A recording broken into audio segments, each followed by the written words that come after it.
So we're going to start today with a question: what has God called you to do? And the answers will be various because we are each uniquely gifted and we each have a set of things that we are interested in that is unique to us. And so the things that God calls us to specifically are different from person to person. So I'm called to paint. That's one of the things that I'm called to do, as well as my duties here as a pastor and a lot of other things that God has called me to do. But one of the things that God has called me to do in particular is to paint. And you probably are not called to paint. You probably are called to do something else. So there are some specific things that each of us are called to do, as well as the general things that everyone is called to do. So if you don't know, I don't know what I'm supposed to be doing, just me, then just do any of the general things. That'll be enough for many lifetimes, is just do what God and Jesus have told you to do, have told all of us to do. That'll be enough. What has God called you to do? What kinds of things are you good at? What are you working on? I'm beginning there because I want to encourage you in this message to keep at it, whatever it is. What God has called you to do will sometimes be discouraging because it will be hard and difficult and bigger than you can imagine yourself doing from time to time. Keep at it. It is worth it. What you do matters. So that's our topic today. Keep at it. What you do matters. We're going to start with Jeremiah's complaint in Jeremiah 12. Jeremiah had been called from a little boy to be a prophet, and at some point about Jeremiah 12, he begins to complain to God, saying, "Why is it that the guilty prosper and the treacherous thrive?" He was looking around the countryside and seeing it's just not fair the way things are working. People who are dishonest are getting rich. People who are honest aren't. And it just isn't right the way things are happening, the way things are distributed. So he complains to God, and God's response is, "If you've raced with foot runners and they have wearied you, how will you compete with horses?" In other words, you think it's bad now, you're in the good times. Straighten up, get a better attitude, and go after it, because it's going to get a lot harder. You think it's hard work now, maybe, but what you're doing now is nothing compared with what's coming up. Keep at it. God continues telling Jeremiah, "If in a safe land you fall down, how will you fare in the thickets of the Jordan?" Where you are now is safe, and you're having trouble. I'm sending you to some places that aren't safe. So figure it out. So a lot of times God responds to people with this kind of helpful perspective, that sometimes we think what we're doing is enough because we're comparing ourselves to people who aren't doing anything.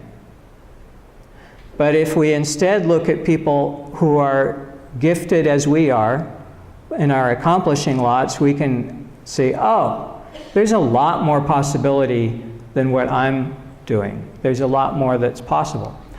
So don't quit, do what matters. Jeremiah 29, so this is sometime later, Jeremiah has prophesied for a lifetime that the people of Israel were going to go into captivity because of their sin, and they ignored him. And so eventually the enemy did come, carted people off, including Daniel and others that we've been talking about. And Jeremiah gives this advice to the people who've been sent away. The people who've been sent away think, well, it'll be a short time, or we're certainly not going to help the enemy out. But Jeremiah gives them a different message. He says, build houses, those of you in exile, build houses and live in them. Plant gardens and eat what they produce. Take wives and have sons and daughters, and take wives for your sons and your daughters in marriage. So settle in. Be grounded there.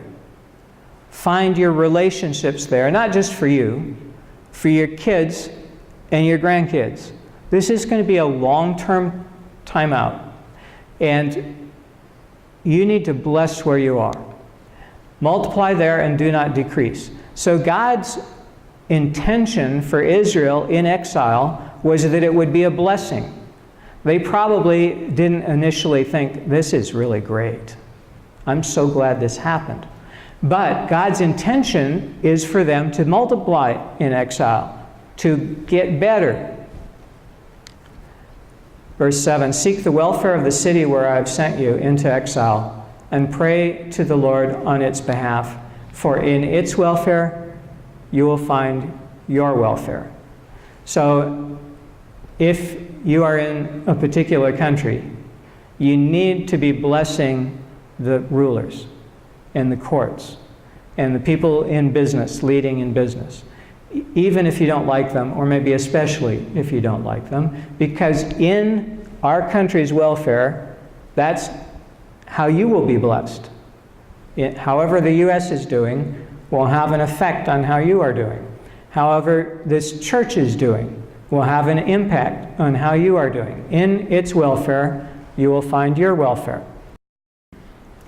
Jeremiah continues, only when Babylon's 70 years are completed will I visit you. So God tells the people in exile, there is an end to this, but it's 70 years from now. It's about a whole lifetime.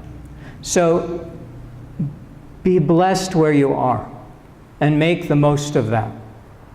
Only when Babylon's 70 years are complete. Whose 70 years? Babylon's. These people who were taken into exile, they had their choice earlier. They could have repented from the sin that Jeremiah was calling out and avoided being sent into exile. But now that they were sent into exile, they're on someone else's clock. It's no longer what they do that determines their fate. It's Babylon's clock that will determine when the people of Israel get to go home. And Babylon's clock has still got 70 years on it.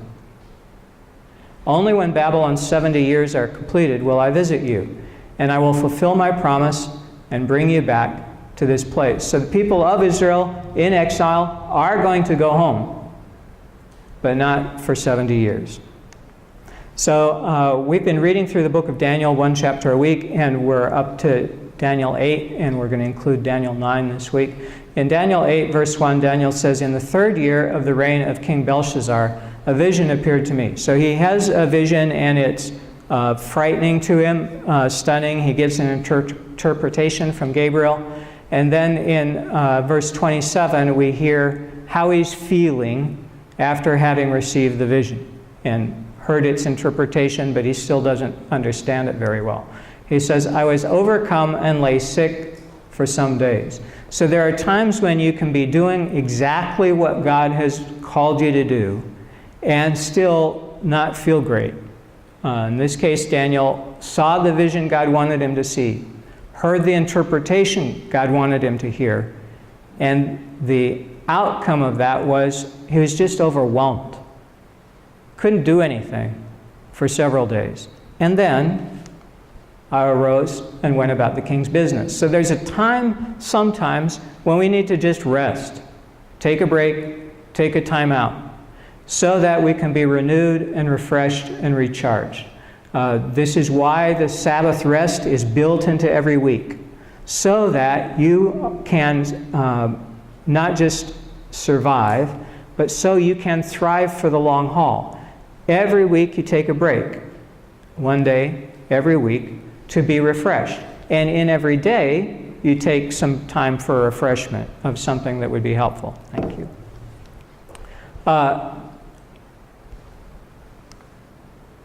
Daniel says, I was dismayed by the vision. I didn't understand it. The vision, he's told, is for the end. So God shows Daniel something that's not for his lifetime. But who knows when? I'm not going to guess. At some point in the future, people are going to look back on Daniel's vision and say, oh, that's us. Now, there will be plenty of people who have already said that, and maybe plenty of people who say in our day, oh, that's us, and they're wrong. It's not the end yet. Although many prophecies are like a skipping stone on a lake where they touch down many times, and there are some interesting resonances in many different eras. But the prophecy that Daniel saw, in his day, it was too early. God just wanted him to see because he was favored by God. But it wouldn't happen in Daniel's lifetime. The next chapter is about some years later. So now it's the first year of Darius.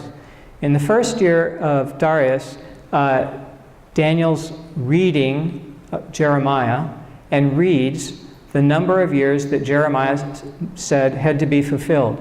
So Daniel reads, it's going to be 70 years that you are in exile.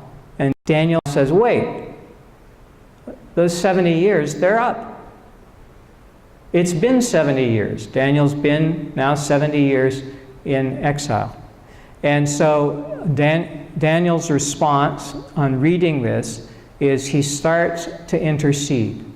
So there are a number of things that Daniel was good at. One of the things that he was good at was prayer. He prayed 3 times a day, even though he had job responsibilities that are far above what any of us are doing. He was in charge of the largest kingdom on earth and helping administrate it.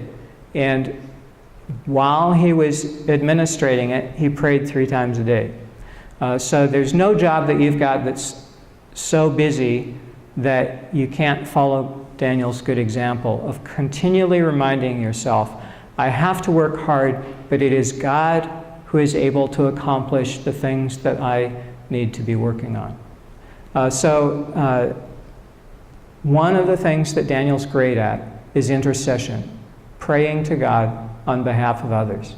And just like Jeremiah was great at prophesying and used that gift even when he got discouraged, Daniel, even though he's discouraged from time to time, uses his gifts to do the things God has called him to do. So intercession is one of them. So when he sees this 70 years, he says, I turn to the Lord God to seek an answer by prayer and supplication with fasting and sackcloth and ashes.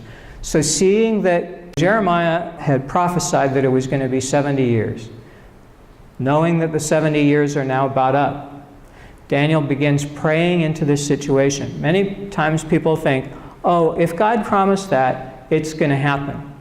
And that's not exactly how things work. God doesn't promise things so that you can go sit on a couch and wait for God to do all the work. God promises things so you have a hope for the future, so you can be saved from some of the bad consequences that are coming down the road if you don't change, and so you can be helped by some of the great things God has in mind as long as you continue to deserve them. So we're going to see that verse in just a second. We're going to focus for 1 minute more on what Daniel's response is. He's seeing the promise, gets dressed in uncomfortable clothes so that he can spend more time crying out to God about the situation of Israel. He says, I prayed to the Lord my God and made confession. Ah, Lord, great and awesome God, keeping covenant and steadfast love with those who love you and keep your commandments. We have sinned and done wrong, acted wickedly and rebelled. So Daniel says, it's our fault. We deserve what we have gotten. We've turned aside from your commandments and ordinances. We've not listened to your servants, the prophets. Jeremiah was not the only one, but Jeremiah in particular, who spoke in your name. Righteousness is on your side, O Lord, but open shame as this day falls on us. Open shame, O Lord, falls on us because we have sinned against you. So this world works by cause and effect. And sometimes the causes are hidden because, I guess I got my seed packets over there, but I showed people earlier a seed packet where the seeds, which are so tiny, they're the smallest seeds I've ever seen, but they take 365 days to come to a blossom. So there are times when you do something, and a year later something happens, and it's been so long that you don't make the connection. Oh, I wonder where those things came from. I wonder why they're in my garden. Well, they're in your garden because a year ago you planted them. But sometimes the gap between our action and the consequences is so big, we don't make the connection. Other times you do something, and the consequence is right there, and you figure it out. Oh, don't want to do that again. Or, like most of us, you say, I wonder if that was a coincidence. Oh, yeah, okay, I don't want to do that again. It's easy for us when the condition, when the consequence comes right after the action. But many of the things that we do are like this slow-moving seed, where the consequences come far down the road. Open shame, O Lord, falls on us because we have sinned against you. The things that we do cause us to either be blessed or not blessed.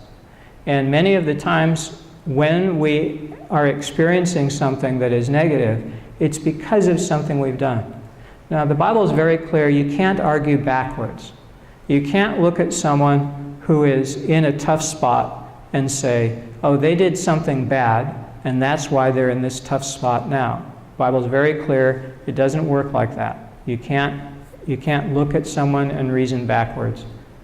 But it's also true that some of the things we do have negative consequences for us.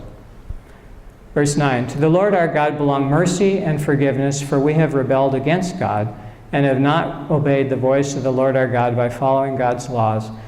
We do not present our prayer to you, God, based on us. We don't present our supplication before you on the ground of our righteousness, but on the ground of your great mercies.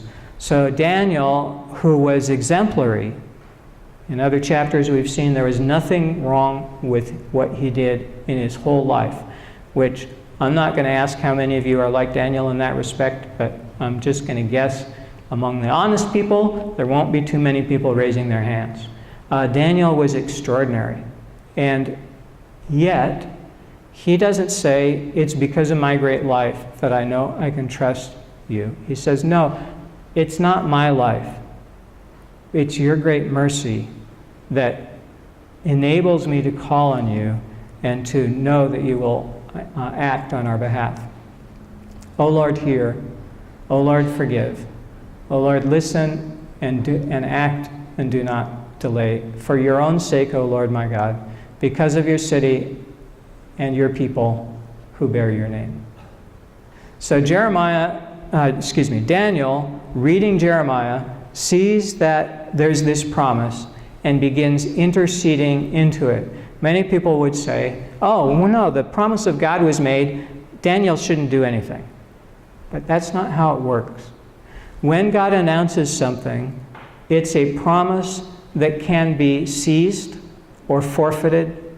It's a promise that can be taken or neglected, given to someone else. When you hear the promise of God, what you do matters. So if today you hear the promise of God, or this coming week, what you do in response matters. Jeremiah 18 says this, on God's behalf. Jeremiah says, God says, at one moment I may declare concerning a nation or a kingdom that I will pluck up and break down and destroy it. So God announces there's judgment coming. But if that nation concerning which I have spoken turns from its evil, I will change my mind about the disaster that I intended to bring on it. If you hear that punishment is coming and you change so you don't deserve the punishment, God says, I'm not going to bring the punishment. That wouldn't make sense. And convert, on the other side, if at another moment I may declare concerning a nation or a kingdom that I will build it and plant it. So I'm going to bless something, and I announce that in advance. There's a blessing coming. But if it does evil in my sight, not listening to my voice, so they become people that are unworthy of the blessing by their by their action they're doing things that are bad, God says, then I'll change my mind about the good that I intended to do. So we play a part in God's blessings and God's warnings to us and to the nations, because God looks at our response. What are you doing based on what you've heard and seen? As a nation, as a church, as an individual. When you hear the promise of God, what you do matters. So Daniel, hearing the promise of God, decided, I'm going to seize that. God's promised in 70 years we can go back home. So hearing that, Daniel begins to acknowledge God's greatness, acknowledge that what God did, they deserved. And because of God's great mercy, the 70 years are up. Daniel says, while I was still speaking and was praying and confessing my sin and the sin of my people,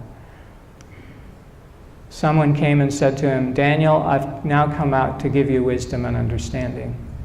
At the beginning of your supplications, a word went out. When was it? At the beginning, when Daniel first started praying. When Daniel first started praying, there was no sign in the earthly plane that anything had changed, but it's shifted. When you first started praying, it transformed what would happen. What you do matters. Jeremiah's gift, one of them, was to prophesy. Even though he was discouraged, he kept at it, and because of that, Daniel was blessed. Daniel had many great gifts. One of them was intercession.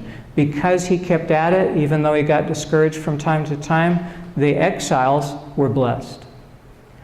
Cyrus, who is a leader of this largest nation on earth, provided the funding for Israel to go back home and the authorization for it to happen. Because he was faithful to what he was called to do, other people were blessed. Ezra and Nehemiah and others who were gifted with administration were able to do their jobs. On this list, all these jobs are different, right? Prophesying, interceding, funding, administrating. There's people not on this list that could have been if we'd have had more room, who were stonemasons, who hauled bricks to repair the wall in Jerusalem. There were lots of people with lots of diverse gifts, which is why you are so important to the world and the body of Christ. Because you have a unique gift and a unique, not just skill set, but a unique desire for people you want to bless that's different from your neighbor. And when you do the things God has called you to do, it can have a helpful result for people you will never meet because they will maybe not be born yet. So Daniel read Jeremiah's prophecy for what would happen 70 years down the road.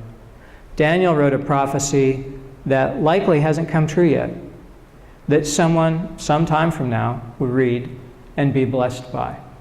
Your life will have that same kind of impact. Helpful today, good today, but also people you've never met will be helped by the good that you do that God's called you to do. So what has God called you to do? Whatever that is, keep doing that.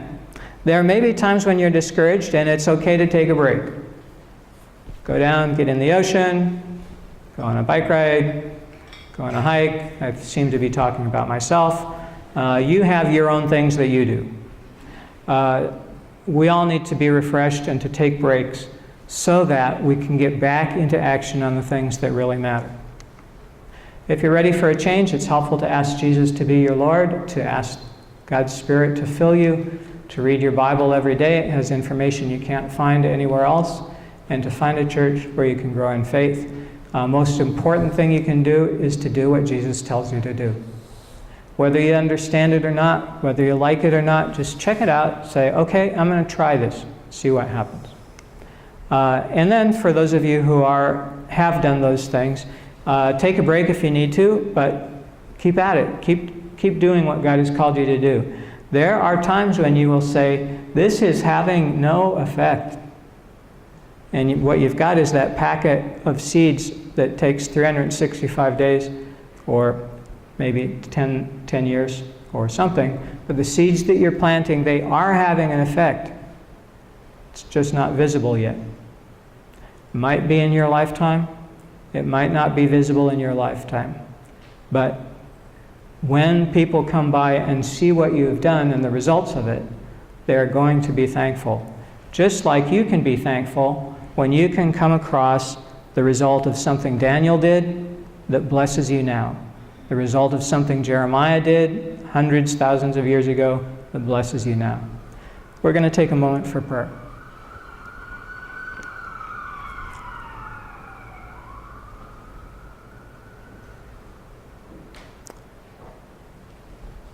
God, we stand with Daniel amazed at your mercy and so thankful that our salvation does not depend on us. Your mercy does not depend on us. There are things that do depend on us, but it's not you or your mercy. So thank you for loving us so much. And thank you that what we do matters. Thank you that what we do has consequences.